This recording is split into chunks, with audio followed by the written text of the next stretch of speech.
Hello, everybody. Welcome to Thornbury Picture House.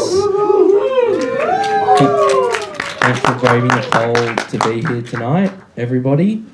Welcome to Unknown Pleasures, ex-Saltsuck. My name is Digby Houghton. I'm a film critic, filmmaker, and programmer, and founder of the weekly newsletter Kinetopia. Before I begin, I'd like to acknowledge, as always, the Wurundjeri people of the Kulin Nation, on whose land we live, work and play, and pay respect to elders past, present, and extend that respect to any First Nations people in the audience today. I thought I'd keep it pretty sharp because let's make the films do the talking. Basically, it's a Saltsuck and Unknown Pleasures collaboration. Saltsuck is the byproduct of Rex Wood's and Jade Valeontis' decades worth of work.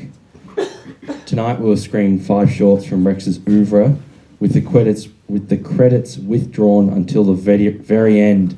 Consider this, in the words of the director Rex Woods, as a 110-minute feature.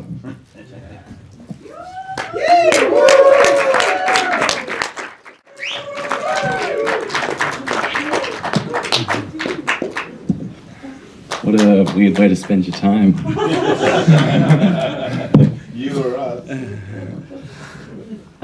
Forgive me if my hands are a bit shaky. I make a film every year about my life, and that was a lot harder to watch than that. So, hands are a bit weird. That was full on. Well, thank you, Rex. I thought I might ask, with the recent surge of kind of low production feature and shorts being made in Australia, there seems to be a real emphasis on, I suppose, process-driven filmmaking. I wondered the kind of genealogy of each of the films for you, where the ideas come from and how you go about producing them. The genealogy? Yeah, the origins. I don't know, I think they come from all over the place. They usually come from thinking about what the POV is, like as an audience, what we're looking at, who are we looking at, and then the second thing would be, what's the ending? And then as soon as we have that, then we can make a film. Yeah, it feels like a lot of your films kind of warp, like beginning, middle, end in a way, and particularly The River, which kind of flashes around past and future. It seems like nature is quite an intricate part of your practice. Like every film kind of dealt with either the alienation of land or the kind of embracement of it. I was wondering, like, where you find that inspiration. Yeah, that's really nice that you noticed that. I've noticed that too, just from watching them all in chronological order. It feels like you start with Godspeed and it's just like completely disassociative in a city world, and then slowly trying to understand how we're so disconnected from country.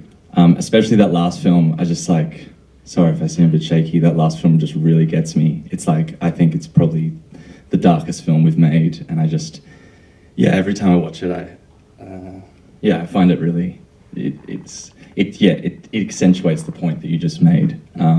Just feeling quite disconnected from country, and I think that seeing the narrative there just feels like a desperate search to try and find a way back to country.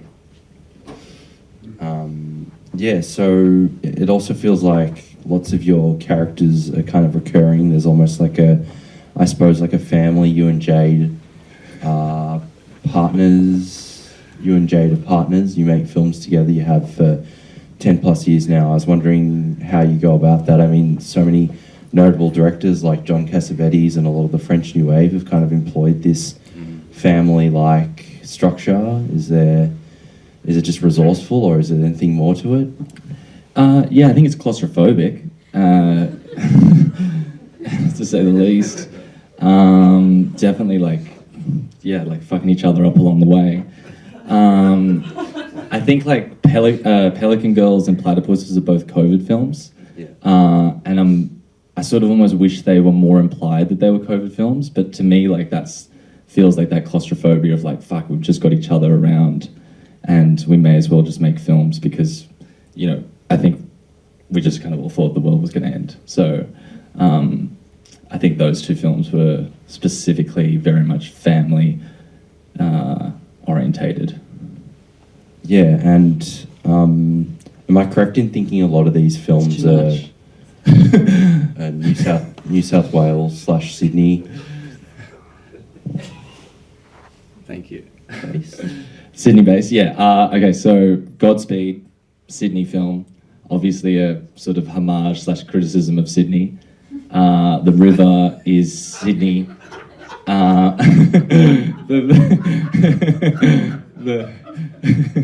The River is Sydney, and where I grew up, Cundrong Point, which is down the south coast from Sydney. And the second part's shot on the busiest bus route in Australia, which is called the 380 or the 333, which runs from Bondi Beach to CBD. So that character traveling back to 2016, I just thought that was the spot. And like especially in 2016, like it's changed now since COVID. Like COVID allowed the rich people to kick all the hippies and backpackers out of Bondi, but before that, the 380 and the 333 for all the Melbourne folk here on a Friday or Saturday night was crazy, and like just was so spicy, and that's where I thought that just felt so 2016. And I think that accentuated Sydney for me. And then Pelican Girls is Woy Woy, which is like an old sort of, they call it graveyard above ground, suburb above Sydney. Platypus is just outside of Sydney. And then Motor Being's all over the place. That's like northern Queensland. That's like all of Jade's family who live up north. Yeah, shout out to Jade. Shout out Jade. Yeah. Yeah, she killed it. Jade's Platypus's writer and director of the last film you just saw. I was wondering how you go about directing. It seems kind of documentary-like, most of the styles and formats, but is there much kind of scripting or storyboarding or directing involved, or is it all just pretty natural? I write everything, and then when we're filming, it's just like I'm not a good writer, so I just go, well, just take the lines out and just say what you want.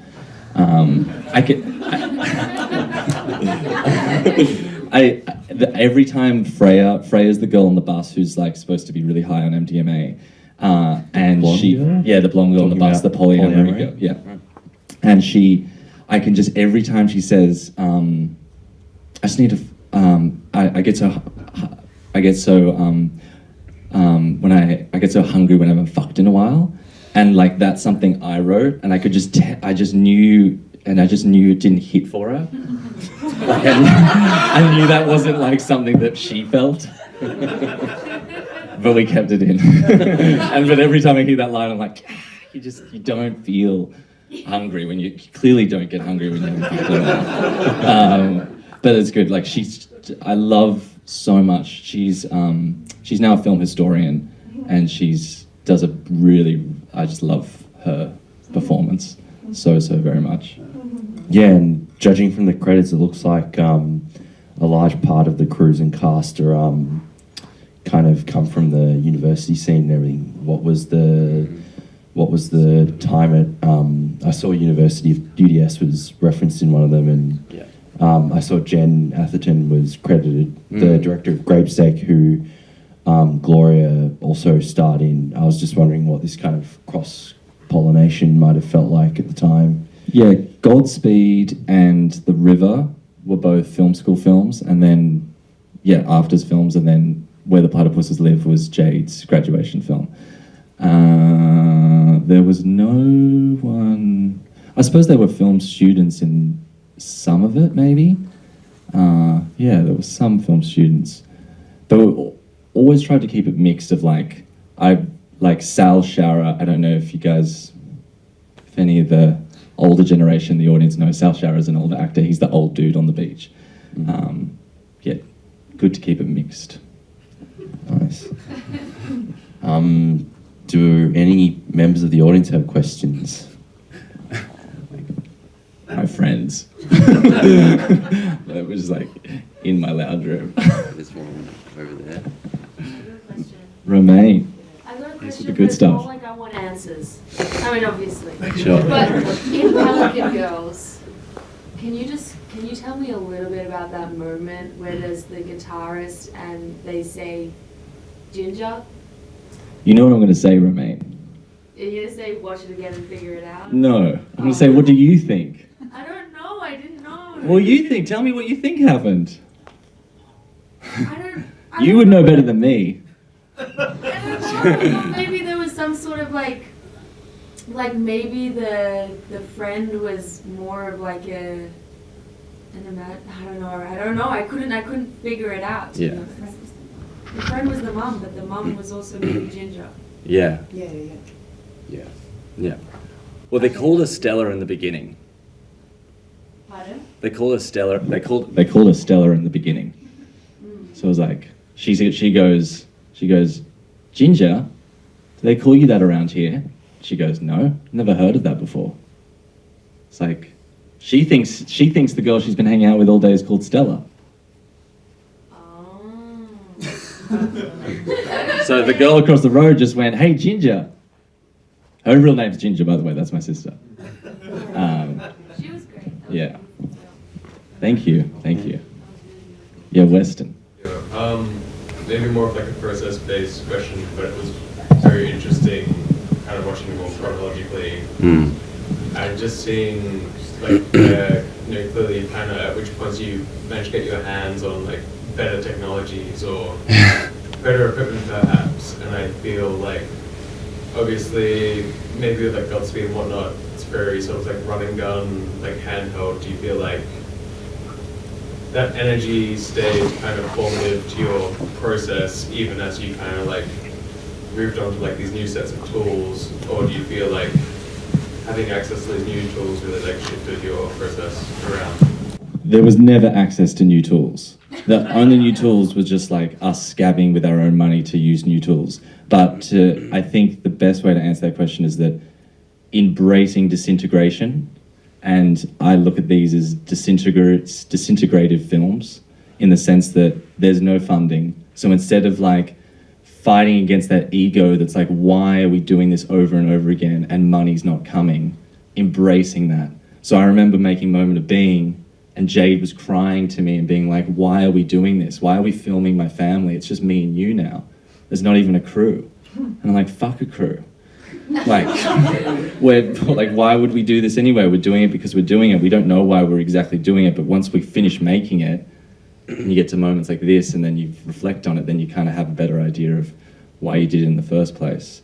So disintegrative, and trying to imply that not just on screen, but off screen, and using just what you have, but also just allowing it to kind of fall apart before your eyes. By the end, Moment of Being, I like to think that we were romanticizing that. And I think we were kind of doing it in different ways. Maybe back in Godspeed days, it was more stubborn. Like I was a film student, 21, and just being like, fuck you, Rachel Landers, you don't know what documentary making's about. I'm just gonna have like this spit-covered lens on my iPhone and be chasing my best friend who like we were fighting at the time. And I'm just like taking cocaine for the first time and just like so angry. And then like by the end, it's just like, okay, now it's just me, my partner, her grandpa telling us these beautiful stories, and we're like 28 and we're just gonna listen. But it's like, it's all sort of falling apart before our very eyes. And so yeah, I like that, the disintegration part of it, on screen and off screen, with technology that we had. Yeah. Do you want to talk about like your next steps for Salt Suck? You were kind of speaking about features and whatnot, and this night marked a sort of progression. I don't know, man. Fuck. It's like, I always think with films, it's like, this is what you got, enjoy it. You might not see, you're probably not going to see, you might not see another film by myself or any of Salt Suck again. So like, I just think, suck it up while it's there. And like, I think there's a beautiful, I think at one point making films, I died and then I woke up again and I realized like, maybe making films isn't making this like epic novel, but like a quiet poem. And I'm so fucking grateful that you put us on tonight, because I didn't think any of these films would get played again. So to get the opportunity to play them all in chronological order like that was really beautiful. So in terms of the next step, like if you see us, you see us, but you know, if you don't, just enjoy the feeling that's been provided to you tonight. Well, thanks for X, everyone. Big round of applause.